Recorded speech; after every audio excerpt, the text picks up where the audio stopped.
Hello friends, പുതിയൊരു വീഡിയോയിലേക്ക് സ്വാഗതം. ഇനി നമുക്ക് SCERT 9ാം ക്ലാസ്സിലെ സോഷ്യൽ സയൻസ് പുസ്തകത്തിലെ ലോകത്തിൻ്റെ നെറുകയിൽ എന്ന അധ്യായം പഠിക്കാം. അപ്പോൾ നമുക്ക് വീഡിയോയിലേക്ക് പോകാം. ഇന്ത്യ എന്നത് ഒരു മിശ്ര ബഹുസ്വര സംസ്കാരത്തിൻ്റെ നാടാണ്. അപ്പോൾ ഈ പാഠഭാഗത്ത് പറയുന്നത് ഇന്ത്യയുടെ പ്രകൃതി വൈവിധ്യങ്ങളെക്കുറിച്ചാണ്. അതായത് ഭൂപ്രകൃതി വൈവിധ്യങ്ങളെക്കുറിച്ചാണ് പറയുന്നത്. അപ്പം രാജ്യത്തിൻ്റെ വടക്ക് ഭാഗത്ത് വൻ കോട്ട പോലെ രാജ്യത്തിൻ്റെ അതിരായി നിലകൊള്ളുന്ന ഉത്തരപർവ്വത മേഖല, അതിന് തൊട്ട് തെക്കായി ഫലഭൂയിഷ്ഠവും വിശാലവുമായ സമതല പ്രദേശം, പടിഞ്ഞാറ് മരുപ്രദേശം, മധ്യഭാഗത്ത് അതിവിശാലമായ പീഠഭൂമി, കിഴക്കും പടിഞ്ഞാറും ഭാഗങ്ങളിൽ സുദീർഘമായ തീരദേശങ്ങൾ, ദ്വീപസമൂഹങ്ങൾ, ഇവയൊക്കെ ചേർന്നതാണ് ഇന്ത്യയുടെ ഭൂപ്രകൃതി. അപ്പോൾ ഈ ഒരു ചാപ്റ്ററിൻ്റെ എല്ലാം പഠിപ്പിക്കുന്നില്ല. അപ്പം നിങ്ങൾക്ക് ഈ ക്ലാസ് കഴിയുമ്പോഴത്തേക്ക് ഈ പഠിപ്പിച്ചതെല്ലാം അപ്പോഴേ തന്നെ എടുക്കത്തക്ക രീതിയിലാണ് ക്ലാസ്. അപ്പോൾ എത്രത്തോളം വർക്കൗട്ടായെന്ന് നിങ്ങൾ പറഞ്ഞെങ്കിലേ അറിയാൻ പറ്റും. ഓക്കെ, അപ്പം വടക്ക് ഭാഗത്ത് ഉത്തരപർവ്വത മേഖല, തെക്കായി ഫലഭൂയിഷ്ഠവും വിശാലവുമായ സമതല പ്രദേശം, പടിഞ്ഞാറ് മരുപ്രദേശം, മധ്യഭാഗത്ത് അതിവിശാലമായ പീഠഭൂമി, കിഴക്കും പടിഞ്ഞാറും ഭാഗങ്ങളിൽ തീരദേശങ്ങൾ, ദ്വീപസമൂഹങ്ങൾ, ഇവയൊക്കെയാണ്. ഭൂപ്രകൃതി സവിശേഷതകളുടെ അടിസ്ഥാനത്തിൽ ഇന്ത്യയെ താഴെ പറയും വിധം തരംതിരിക്കാം. ഏതൊക്കെയാണ്? ഉത്തരപർവ്വത മേഖല, ഉത്തരേന്ത്യൻ സമതലം, ഉപദ്വീപീയ പീഠഭൂമി, ഇന്ത്യൻ മരുഭൂമി, തീരസമതലങ്ങളും ദ്വീപുകളും. അപ്പം ഉത്തരപർവ്വത മേഖല വടക്ക് ഭാഗത്ത്, തെക്കായിട്ട് ഉത്തരേന്ത്യൻ സമതലം, പടിഞ്ഞാറ് ഉപദ്വീപീയ പീഠഭൂമി, മധ്യഭാഗത്തായിട്ട് ഉപദ്വീപീയ പീഠഭൂമി, മരുഭൂമി പടിഞ്ഞാറ് ഭാഗം, തീരസമതലങ്ങളും ദ്വീപുകളും, കിഴക്കും പടിഞ്ഞാറും.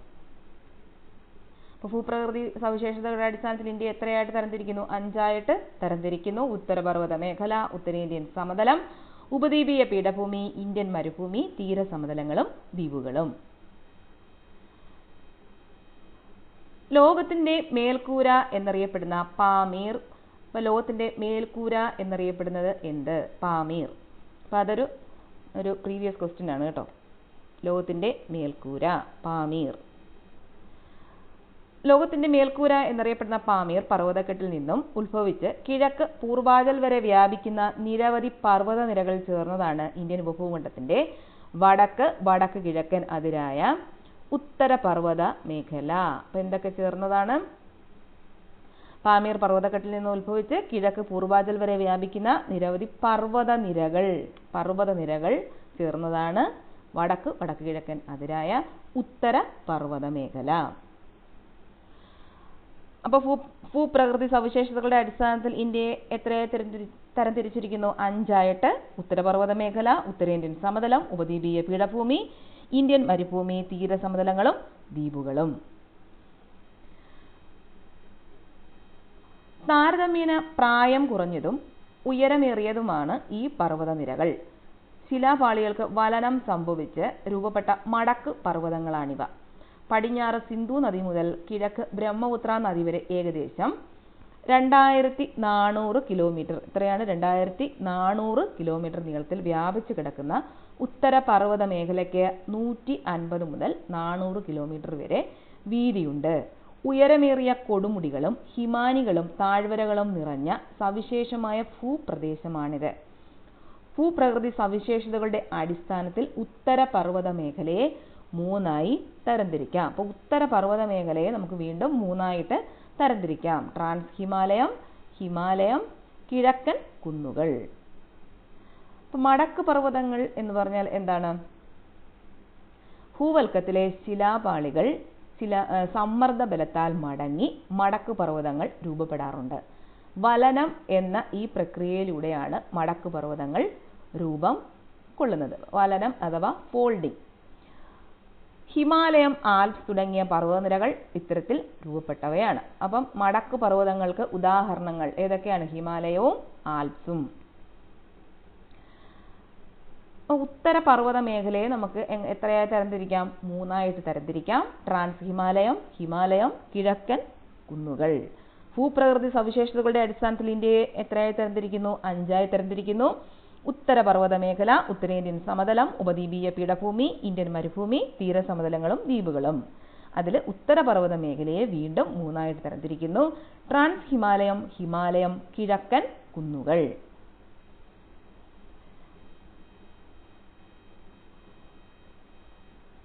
ട്രാൻസ് ഹിമാലയത്തിൽ ഉൾപ്പെട്ടതാണ് കാരക്കോറം. ഹിമാലയത്തിൽ ഉൾപ്പെട്ടത് ഹിമാദ്രി, കിഴക്കൻ കുന്നുകളിൽ നാഗ കുന്നുകൾ. അപ്പോൾ ഇവിടെ ഒരു പിക്ചർ ഉണ്ട്, അതിനകത്ത് പറഞ്ഞിട്ടുണ്ട്. അപ്പോൾ ട്രാൻസ് ഹിമാലയത്തിൽ ഉൾപ്പെട്ടതാണ് കാരക്കോറം, ലഡാക്ക് നിരകൾ. ഉണ്ടോ? ഹിമാലയത്തിൽ ഉൾപ്പെട്ടത് ഹിമാദ്രി, സസ്കർ നിരകൾ ഹിമാലയത്തിൽ ഉൾപ്പെട്ടതാണ്. പിന്നീട് കിഴക്കൻ കുന്നുകളിൽ ഉൾപ്പെട്ടത് ഗാരോ, ജയന്തി, ഖാസി കുന്നുകൾ, നാഗ കുന്നുകൾ, പട്കായി, ഭൂം. അപ്പോൾ ഈ ഗാരോ, ജയന്തി, ഖാസി കുന്നുകൾ എവിടെയാണ് എന്നൊരു ക്വസ്റ്റ്യൻ ഉണ്ടായിരുന്നു, പഴയ ഒരു PSC ക്വസ്റ്റ്യൻ. എവിടെയാണ്? മേഘാലയയിലാണ്. ഗാരോ, ഖാസി, ജയന്തി കുന്നുകൾ മേഘാലയയിലാണ് ഉള്ളത്.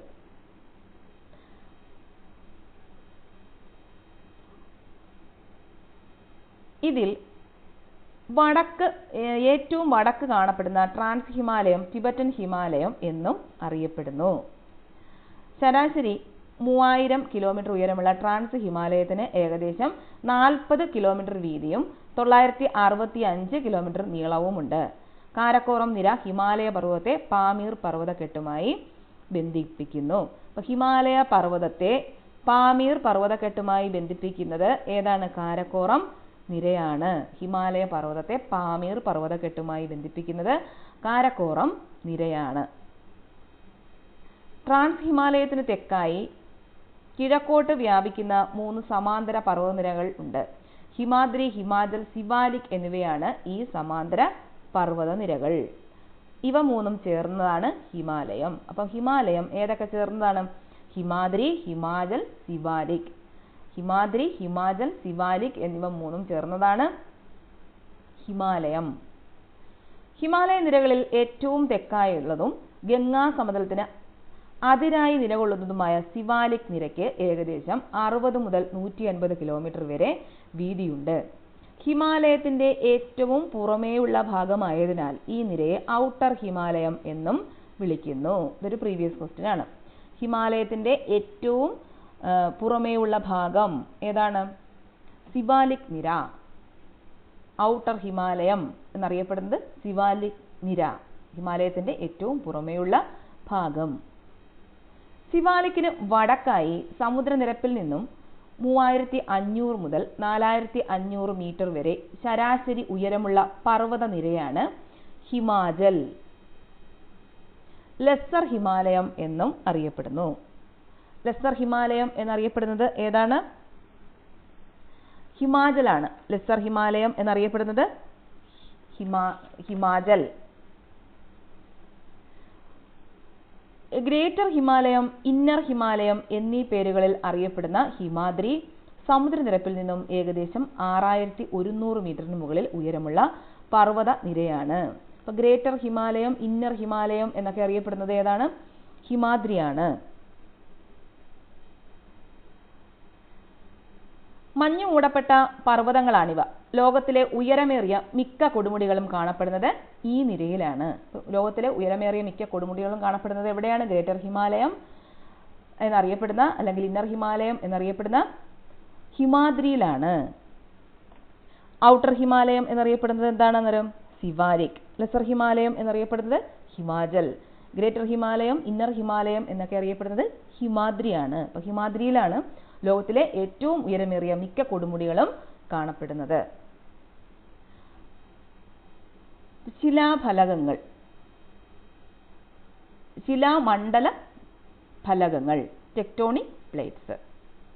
ഭൂവൽക്കവും മാന്റിലിന്റെ മുകൾ ഭാഗവും ചേർന്നതാണ് ശിലാമണ്ഡലം. ശിലാമണ്ഡലം ചെറുതും വലുതുമായ കഷ്ണങ്ങളായാണ് നിലകൊള്ളുന്നത്.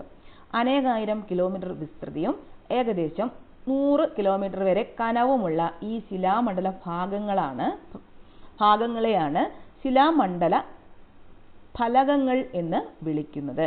ഇവ വൻകര ഉൾക്കൊള്ളുന്നതോ കടൽത്തറ ഭാഗം ഉൾക്കൊള്ളുന്നതോ വൻകരയും കടൽത്തറയും ഉൾക്കൊള്ളുന്നതോ ആകാം.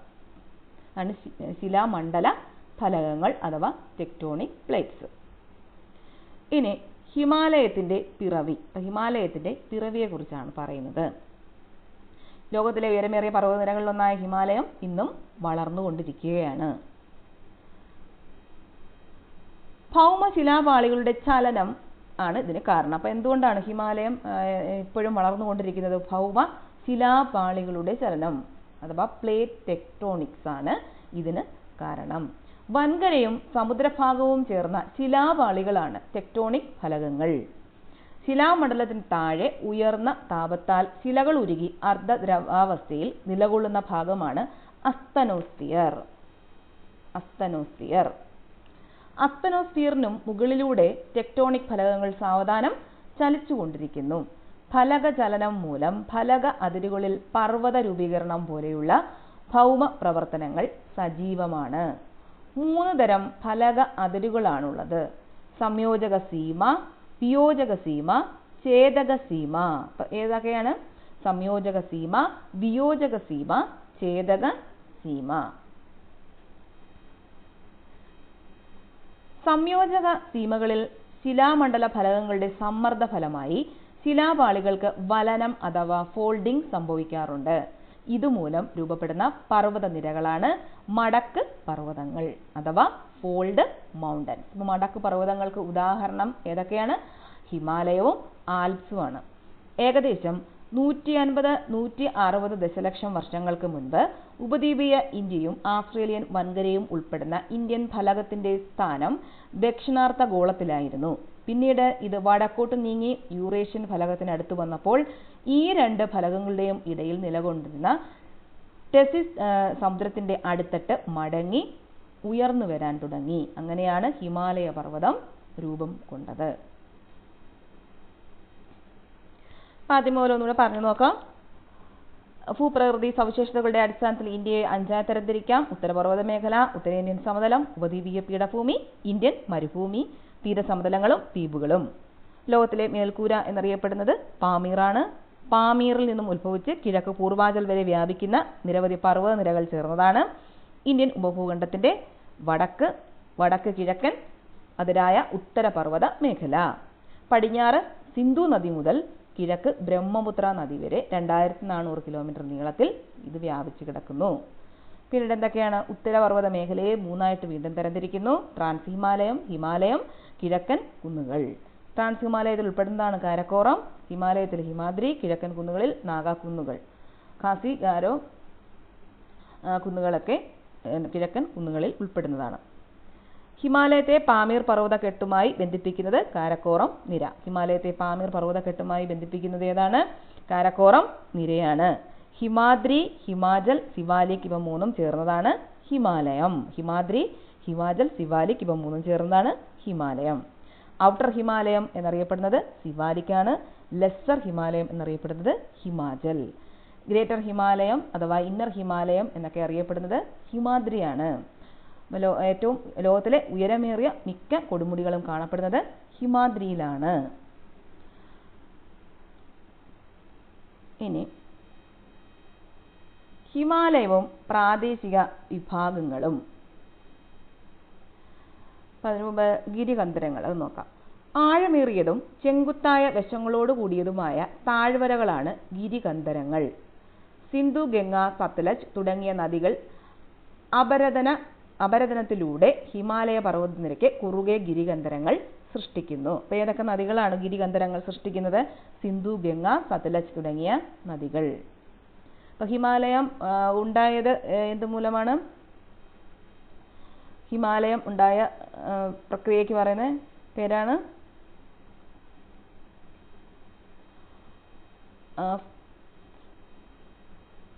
ഫോൾഡിംഗ് അല്ലേ? വലനം. ഫോൾഡിംഗ് അഥവാ വലനം അതുമൂലമാണ് മടക്ക് പർവ്വതങ്ങൾ രൂപപ്പെടുന്നത്. അതായത് ഹിമാലയം പോലെയുള്ള മടക്ക് പർവ്വതങ്ങൾ രൂപപ്പെടാനുള്ള കാരണമാണ് വലനം അഥവാ ഫോൾഡിംഗ്. അതിൻ്റെ കൂടെ പറഞ്ഞില്ല, മറന്നുപോയി. ഇനി ഹിമാലയവും പ്രാദേശിക വിഭാഗങ്ങളും. ഹിമാലയത്തിൽ നിന്നും ഉത്ഭവിക്കുന്ന നദികൾ പർവ്വതനിരകൾക്ക് കുറുകെ ആഴമേറിയ താഴ്വരകൾ അഥവാ ഗിരികന്ധരങ്ങൾ നിർമ്മിച്ചുകൊണ്ട് ഒഴുകുന്നു. പർവ്വതനിരകൾക്ക് കുറുകെ ഒഴുകുന്ന നദികളെ അടിസ്ഥാനപ്പെടുത്തിയാണ് ഹിമാലയത്തെ പ്രാദേശിക വിഭാഗങ്ങളായി വേർതിരിക്കുന്നത്.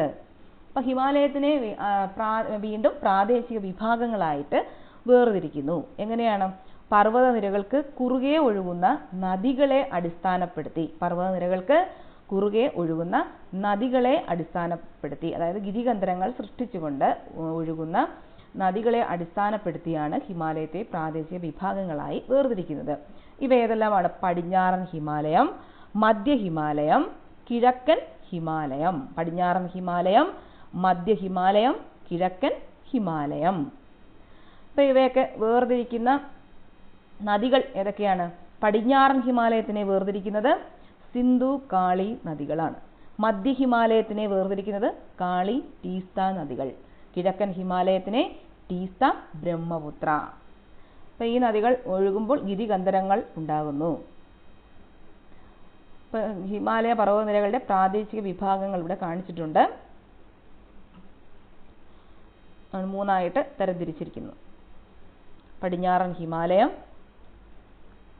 പടിഞ്ഞാറൻ ഹിമാലയം, മധ്യ ഹിമാലയം, കിഴക്കൻ ഹിമാലയം. മൂന്നായിട്ട് തിരിക്കുന്നു.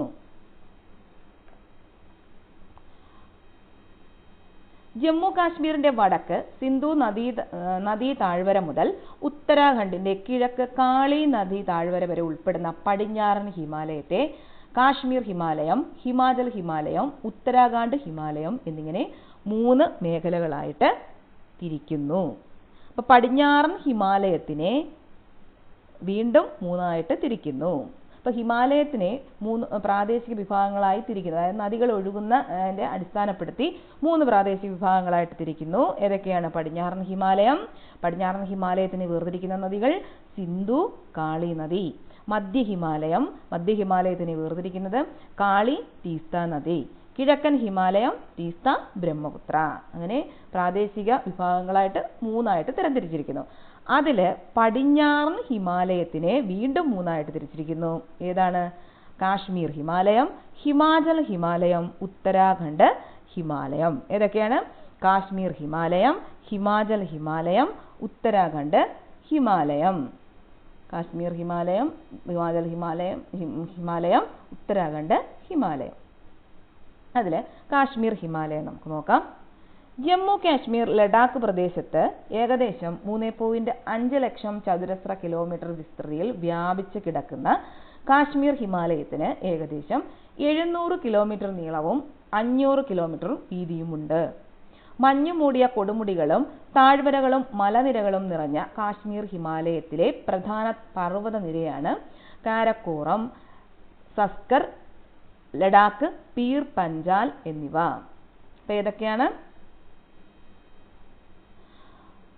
കാരക്കോറം, മഞ്ഞുമൂടിയ കൊടുമുടികളും താഴ്വരകളും മലനിരകളും നിറഞ്ഞ കാശ്മീർ ഹിമാലയത്തിലെ പ്രധാന പർവ്വതനിരകളാണ് കാരക്കോറം, സസ്കർ, ലഡാക്ക്, പീർ പഞ്ചാൽ എന്നിവ.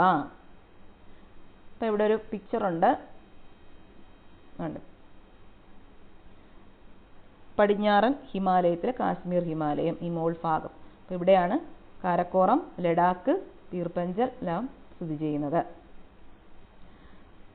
ഇനി ലോകത്തിലെ രണ്ടാമത്തെ ഉയരമേറിയ കൊടുമുടിയായ mount K2 Godwin Austen Karakoram നിരയിലാണ് സ്ഥിതി ചെയ്യുന്നത്.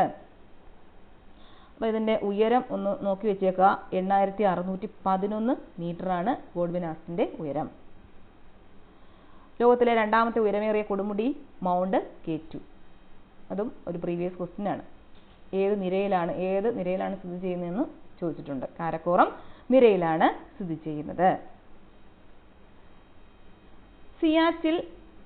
സിയാച്ചിൻ, ബോൾട്ടോരോ തുടങ്ങിയവ ഈ പ്രദേശത്തെ പ്രധാന ഹിമാനികളാണ്. അപ്പോൾ ഈ പ്രദേശത്തെ പ്രധാന ഹിമാനികൾ ഏതൊക്കെയാണ്? സിയാച്ചിൻ, ബോൾട്ടോരോ തുടങ്ങിയവ. ഹിമാനികൾ അഥവാ ഗ്ലേസിയർ. അപ്പം 2025 രാജ്യാന്തര ഹിമാനി വർഷവും രാജ്യാന്തര സഹകരണ വർഷവുമായിട്ടാണ് ഐക്യരാഷ്ട്രസഭ ആചരിക്കുന്നത്. 2025 ഹിമാനി വർഷവും രാജ്യാന്തര സഹകരണ വർഷം. ഹിമാനി വർഷം അഥവാ ഗ്ലേസിയർ. ഹിമാനികൾ ഇംഗ്ലീഷിൽ പറയുന്ന പേരാണ് ഗ്ലേസിയർ. സിന്ധു നദിയിലും അതിന്റെ പോഷക നദികളായ രവി, ഝലം, ചിനാബ് തുടങ്ങിയവയിലും വർഷം മുഴുവൻ സമൃദ്ധമായ നീരൊഴുക്ക് സാധ്യമാകുന്നത് ഈ ഹിമാനികളാണ്. സിന്ധു നദിയിലും അതിന്റെ പോഷക നദികളായ രവി, ഝലം, ചിനാബ് തുടങ്ങിയവയിലും വർഷം മുഴുവൻ സമൃദ്ധമായ നീരൊഴുക്കിന് കാരണമാകുന്നത് ഏതാണ്? ഹിമാനികൾ. സിയാച്ചിൻ, ബോൾട്ടോരോ തുടങ്ങിയ ഹിമാനികളാണ് ഈ നദികളിൽ വർഷം മുഴുവനും ജലസമൃദ്ധമാകാനുള്ള കാരണം. പർവ്വതങ്ങളുടെ ഇരുവശങ്ങളെയും തമ്മിൽ ബന്ധിപ്പിച്ച് ഗതാഗതം സാധ്യമാക്കുന്നത് പർവ്വതങ്ങളിലെ ചുരങ്ങളാണ്. സിയാച്ചിൻ ഹിമാനി എന്താണ് പ്രത്യേകത? ലോകത്തിലെ ഏറ്റവും ഉയരത്തിൽ സ്ഥിതി ചെയ്യുന്ന യുദ്ധഭൂമിയാണ് സിയാച്ചിൻ ഹിമാനി. പർവ്വതനിരകൾ മുറിച്ചു കടക്കാൻ സഹായകമായ സ്വാഭാവിക ഇടങ്ങളാണ് ചുരങ്ങൾ. പീർ പഞ്ചാൽ പർവ്വതനിരയ്ക്ക് കുറുകെയുള്ള ബനിഹാൽ ചുരമാണ് ജമ്മു പ്രദേശത്തെ കാശ്മീർ താഴ്വരയുമായി ബന്ധിപ്പിക്കുന്നത്. അപ്പൊ ജമ്മു പ്രദേശത്തെ കാശ്മീർ താഴ്വരയുമായി ബന്ധിപ്പിക്കുന്നത് ഏതാണ്? പീർ പഞ്ചാൽ പർവ്വതനിരയ്ക്ക് കുറുകെയുള്ള ബനിഹാൽ ചുരം. പീർ പഞ്ചാൽ പർവ്വതനിരയ്ക്ക് കുറുകെയുള്ള ബനിഹാൽ ചുരമാണ് ജമ്മു പ്രദേശത്തെ കാശ്മീർ താഴ്വരയുമായി ബന്ധിപ്പിക്കുന്നത്. ഹിമാലയൻ നദികളിൽ വർഷം മുഴുവൻ ജലസമൃദ്ധിക്ക് കാരണം എന്തായിരിക്കും? ഹിമാനികൾ അല്ലേ? ശുദ്ധജല തടാകങ്ങൾ ധാരാളമുള്ള കാശ്മീർ ഹിമാലയത്തിലെ ഒരു പ്രധാന തടാകമാണ് ദാൽ. അപ്പൊ കാശ്മീർ ഹിമാലയത്തിലെ പ്രധാന തടാകം ഏതാണ്? ദാൽ തടാകം. ഈ തടാകത്തിന്റെ കരയിലാണ് ശ്രീനഗർ പട്ടണം സ്ഥിതി ചെയ്യുന്നത്. അപ്പൊ ശ്രീനഗർ പട്ടണം സ്ഥിതി ചെയ്യുന്നത് ഏത് തടാകത്തിന്റെ കരയിലാണെന്ന് ഒരു പ്രീവിയസ് ക്വസ്റ്റ്യൻ ഉണ്ട്. ഏത് തടാകമാണ്? ദാൽ തടാകം. കാശ്മീരിലെ ഒരു പ്രധാന വിനോദസഞ്ചാര വാണിജ്യ കേന്ദ്രം കൂടിയാണിത്. ദാൽ തടാകത്തിലെ ശികാര തോണികളും ഫ്ലോട്ടിംഗ് മാർക്കറ്റുകളും കാശ്മീർ ടൂറിസത്തിന്റെ മുഖമുദ്രകളാണ്. അടുത്തത്, പർവ്വത ചരിവുകളിൽ വേനൽക്കാലങ്ങളിൽ രൂപപ്പെടുന്ന പുൽമേടുകളാണ് മർഗുകൾ. അപ്പൊ പർവ്വത ചരിവുകളിൽ വേനൽക്കാലങ്ങളിൽ രൂപപ്പെടുന്ന പുൽമേടുകൾക്ക് പറയുന്ന പേരാണ് മർഗുകൾ. ശൈത്യകാലങ്ങളിൽ മഞ്ഞു മൂടപ്പെടുന്ന മർഗുകൾ സ്കീയിങ് പോലെയുള്ള മഞ്ഞുകാല വിനോദങ്ങൾക്കായി ധാരാളം സഞ്ചാരികളെ ആകർഷിക്കുന്നു. സോൺമർഗ്, ഗുൽമർഗ് എന്നിവ ഇവയിൽ ചിലതാണ്. മർഗുകൾക്ക് ഉദാഹരണം ഏതൊക്കെയാണ്? സോൺമർഗും ഗുൽമർഗും. അടുത്തത്, ഹിമാലയം. പ്രധാനമായും ഹിമാചൽ പ്രദേശ് സംസ്ഥാനം ഉൾപ്പെടുന്ന ഹിമാലയ ഭാഗങ്ങളാണ് ഹിമാലയം. ഈ പർവ്വത പ്രദേശത്തെ പ്രധാന നദികളാണ്. ഹിമാചൽ പ്രദേശിലെ പ്രധാന നദികൾ ഏതൊക്കെയാണ്? ചിനാബ്, രവി, ബിയാസ്. നദികളുടെ പേര് തന്നിട്ട് ഇതിനകത്ത് ഇല്ലാത്ത രണ്ട് നദികളും കൂടി തന്നിട്ട് ഒരു നദിയും കൂടെ തന്നിട്ട് ഏതാണെന്ന് ചോദിക്കും. ചിനാബ്, രവി, ബിയാസ് ആണ് ഹിമാലയത്തിലുള്ള നദികൾ, ഹിമാചൽ പ്രദേശിൽ ഉൾപ്പെടുന്ന നദികൾ. ഈ പ്രദേശത്തെ പർവ്വത നിരകളാണ് ദൗളാർ. ഈ പ്രദേശത്തെ ഹിമാചൽ പ്രദേശത്തെ പർവ്വത നിരകളുടെ പേരാണ് ദൗളാർ എന്നാണ് പർവ്വത നിരകൾക്ക് പറയുന്ന പേര്.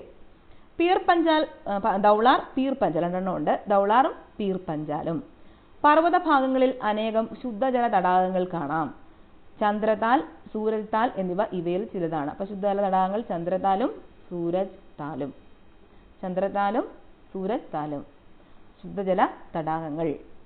ഹിമാചൽ പ്രദേശിനെ ലഡാക്കുമായി ബന്ധിപ്പിക്കുന്ന ബാരാലച്ചാല ചുരം ഇതും ഒരു ഇപ്പൊ ഈ അടുത്ത കാലത്ത് നടന്ന ഏതോ ഒരു എക്സാമിന് ചോദിച്ചതാണ് ബാരാലച്ചാല ചുരം. കുളു താഴ്വരയെ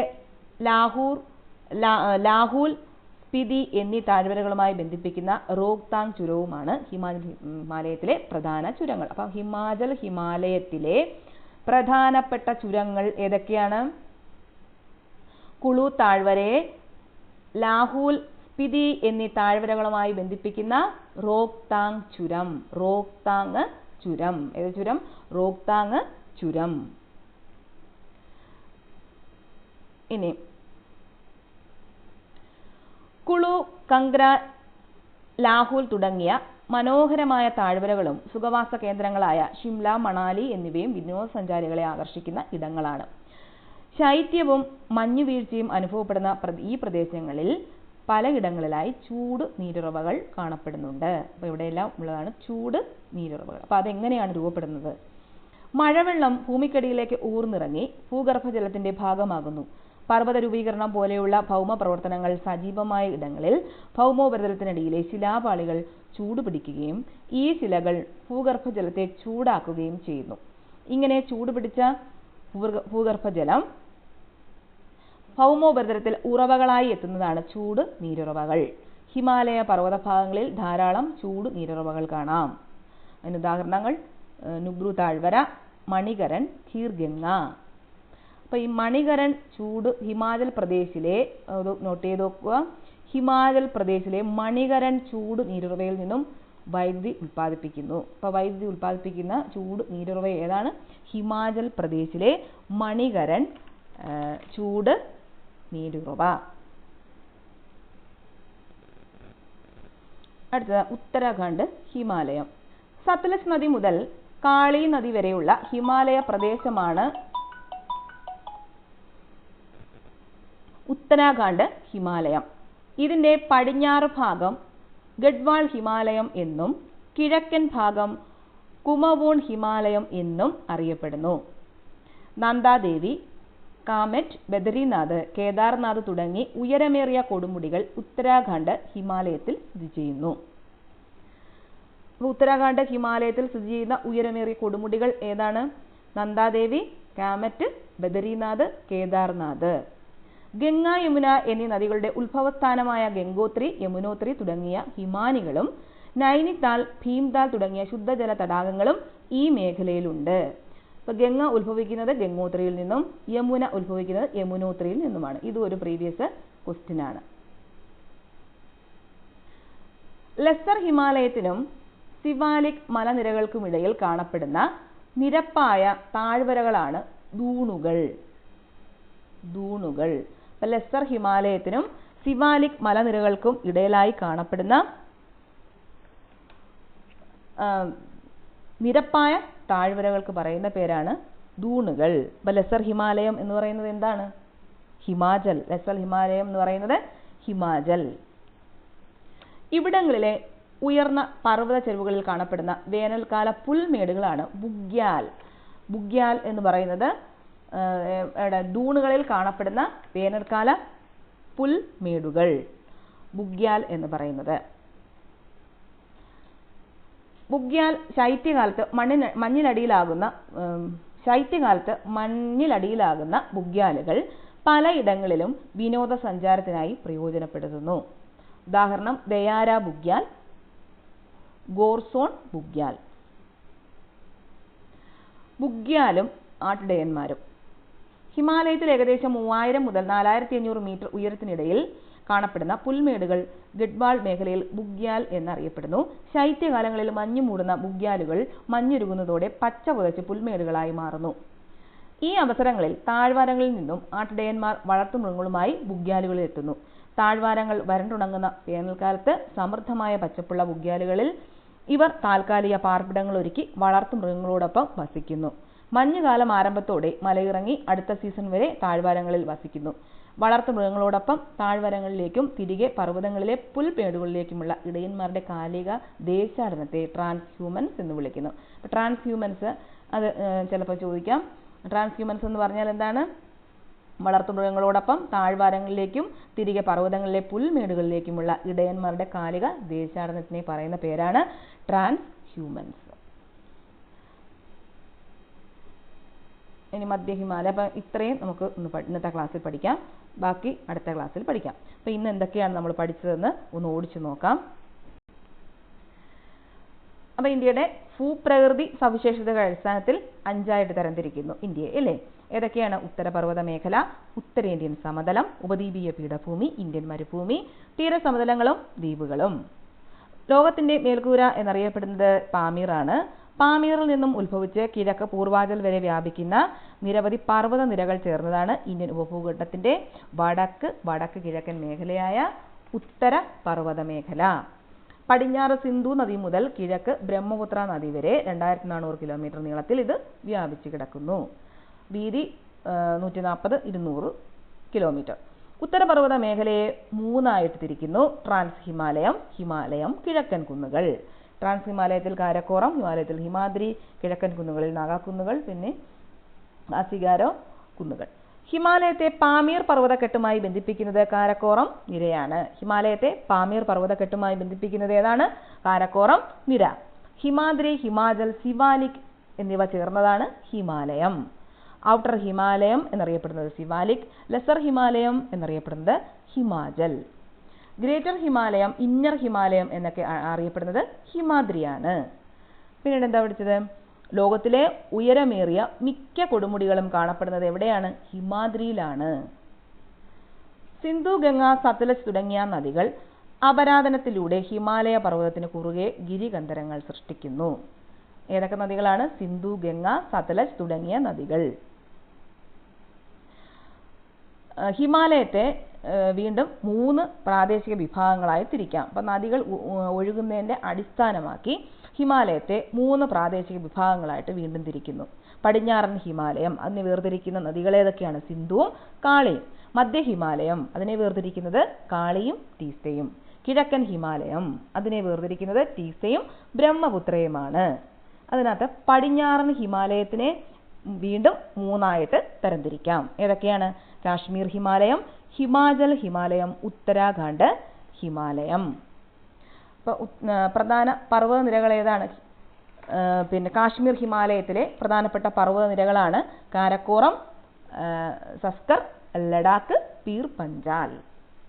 ലോകത്തിലെ രണ്ടാമത്തെ ഉയരമേറിയ കൊടുമുടിയാണ് മൗണ്ട് K2. അത് കാരക്കോറം നിരയിലാണ്. അപ്പോൾ ഹിമാലയം ഉണ്ടാവാൻ കാരണം എന്താണ്? വലനം അഥവാ ഫോൾഡിംഗ് ആണ്. കാശ്മീർ ഹിമാലയത്തിലെ പ്രധാന ഹിമാനികളാണ് സിയാച്ചിൽ, ബോൾട്ടോരോ. ഇവ മൂലം സിന്ധു നദിയിലും അതിൻ്റെ പോഷക നദികളായ രവി, ഝലം, ചിനാബ് തുടങ്ങിയവയിൽ വർഷം മുഴുവൻ ജലസമൃദ്ധം ആയിരിക്കുന്നു. പിന്നീട് എന്താ പഠിച്ചത്? ജമ്മു പ്രദേശത്തെ കാശ്മീർ താഴ്വരയുമായി ബന്ധിപ്പിക്കുന്നത് പീർ പഞ്ചാൽ ചുരമാണ്. പർവ്വതനിരയ്ക്ക് കുറുകെയുള്ള ചുരമാണ് ബനിഹാൽ ചുരം. കാശ്മീരിലുള്ളത് ഏതാണ്? ദാൽ തടാകം. പിന്നീട് എന്താണ് നമ്മൾ പഠിച്ചത്? ഗ്ലേസിയറിനെ കുറിച്ച് പഠിച്ചല്ലേ? ഗ്ലേസിയർ, സിയാച്ചിൽ ഗ്ലേസിയർ ആണ് ഏറ്റവും ഉയരത്തിലുള്ള യുദ്ധഭൂമി. 2025 ഗ്ലേസിയർ വർഷമായിട്ടും രാജ്യാന്തര സഹകരണ വർഷമായിട്ടും ആചരിക്കുന്നു ഐക്യരാഷ്ട്രസഭ. പിന്നെ പർവ്വത ചെരുവുകളിൽ വേനൽക്കാലങ്ങളിൽ രൂപപ്പെടുന്ന പുൽമേടുകളാണ് മർഗുകൾ. ഉദാഹരണം സോൺമർഗ്, ഗുൽമർഗ്. ഹിമാചൽ ഹിമാലയത്തിലെ പ്രധാന നദികളാണ് ചിനാബ്, രവി, ബിയാസ്. പർവ്വതനിരകൾ ദൗളാദർ, പീർ പഞ്ചൽ. അതിനകത്ത് ശുദ്ധജല തടാകങ്ങൾ ഏതൊക്കെയാണ്? ചന്ദ്രതാലും സൂരജ് താലും. ഹിമാചൽ പ്രദേശത്തെ ലഡാക്കുമായി ബന്ധിപ്പിക്കുന്ന ചുരമാണ് ബാരാലച്ചാല ചുരം. കുളു താഴ്വരയെ ലാഹൂർ, സ്പിതി എന്നീ താഴ്വരകളുമായി ബന്ധിപ്പിക്കുന്ന ചുരം റോഹ്താങ് ചുരം. പിന്നീട് എന്താണ് പഠിച്ചത്? ഹിമാചൽ പ്രദേശിലെ ചൂട് നീരുറവയാണ് മണികരനിൽ നിന്നാണ് വൈദ്യുതി ഉൽപ്പാദിപ്പിക്കുന്നത്. ഏതാണ്? ഹിമാചൽ പ്രദേശിലെ മണികരൻ ചൂട് നീരുറവയിൽ നിന്നും വൈദ്യുതി ഉൽപ്പാദിപ്പിക്കുന്നു. പിന്നെ ഉത്തരാഖണ്ഡ് ഹിമാലയത്തിനെ കുറിച്ച് പഠിച്ചു. നന്ദാദേവി, കാമറ്റ്, ബദ്രിനാഥ്, കേദാർനാഥ് തുടങ്ങിയവയാണ് ഉത്തരാഖണ്ഡ് ഹിമാലയത്തിൽ കാണപ്പെടുന്നത്. പിന്നെ ലെസ്സർ ഹിമാലയത്തിനും സിവാലിക് മലനിരകൾക്കും ഇടയിൽ കാണപ്പെടുന്ന നിരപ്പായ താഴ്വരകളാണ് ദൂണുകൾ. പിന്നെ നമ്മൾ എന്താ പഠിച്ചത്? ബുഗ്യാലുകളെ കുറിച്ച് പഠിച്ചു. പിന്നെ ട്രാൻസ് ഹ്യൂമൻസ് എന്ന് പറഞ്ഞാൽ എന്താണ്? വളർത്തുമൃഗങ്ങളോടൊപ്പം താഴ്വരകളിലേക്കും തിരികെ പർവ്വതങ്ങളിലെ പുൽമേടുകളിലേക്കുമുള്ള ഇടയന്മാരുടെ കാലിക ദേശാടനത്തിനെയാണ് ട്രാൻസ് ഹ്യൂമൻസ് എന്ന് പറയുന്നത്. അപ്പോൾ ഇത്രയും കാര്യങ്ങളാണ് ഇന്ന് നമുക്ക് ഈ ക്ലാസ്സിൽ പഠിച്ചത്. ഇനി അടുത്ത ക്ലാസ്സിൽ മധ്യ ഹിമാലയത്തിനെ കുറിച്ചും ബാക്കി കാര്യങ്ങളെല്ലാം പഠിക്കാം. മധ്യ ഹിമാലയം, കിഴക്കൻ ഹിമാലയം, അങ്ങനെ ബാക്കിയെല്ലാം പഠിക്കാം. അപ്പം ക്ലാസ്സുകൾ തിങ്കൾ മുതൽ വെള്ളി വരെ SCERT ടെക്സ്റ്റ് ബുക്കും പ്രീവിയസ് ക്വസ്റ്റ്യൻ പേപ്പറും, പിന്നെ ശനി ഞായറും നവോത്ഥാന നായകന്മാരെ കുറിച്ച് പഠിക്കാം. അപ്പം നവോത്ഥാന നായകന്മാരെ പഠിക്കുന്നത് നല്ല ഒരു പിന്നെ എളുപ്പമുള്ള ഒരു ഭാഗമാണ്. മാർക്കും കിട്ടാൻ എളുപ്പമാണ്. കാരണം സ്ഥിരം അതിനകത്ത് നിന്നെങ്കിലും ക്വസ്റ്റ്യൻ ചോദിക്കുകയും ചെയ്യും, മാർക്കും കിട്ടാൻ എളുപ്പമാണ്. പിന്നെ കറണ്ട് അഫയേഴ്സ്, അപ്പം ശനി ഞായർ കറണ്ട് അഫയേഴ്സും നവോത്ഥാന നായകന്മാരെ കുറിച്ചുള്ള ക്ലാസ് കേൾക്കാം. അപ്പോൾ ഇത്രയേ ഉള്ളൂ ഇന്നത്തെ ക്ലാസ്.